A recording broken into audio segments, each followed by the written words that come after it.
মাজুলীৰ সংগীতানুষ্ঠানত জুবিন গাৰ্গে বিতৰ্কমূলক মন্তব্য সৃষ্টি কৰে কিহৰ বাবে প্ৰায় জুবিন গাৰ্গ বিতৰ্কত আহি থাকে বহাগৰ প্ৰথমখন সংগীতানুষ্ঠান পৰিবেশন কৰিবলৈ গৈ জুবিন গাৰ্গ বিতৰ্ক সৃষ্টি কৰিছিল আৰু তেওঁ সংগীত পৰিবেশন নকৰি আধাতে গুচি আহিছিল আৰু আজি দুদিন আগত হৈ যোৱা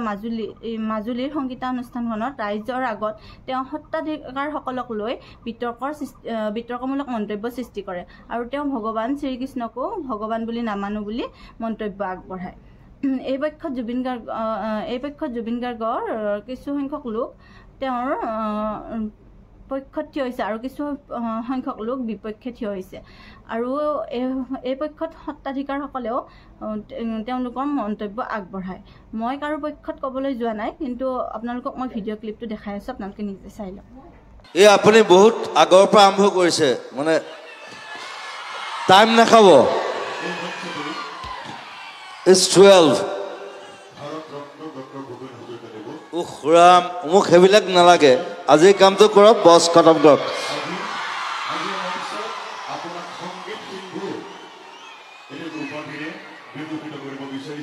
Be precise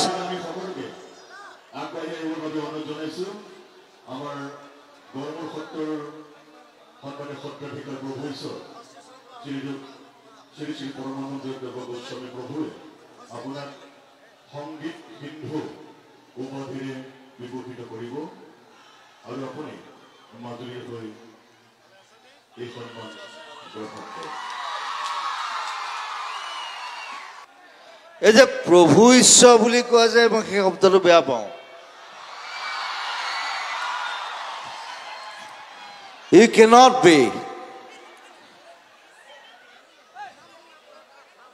You cannot be God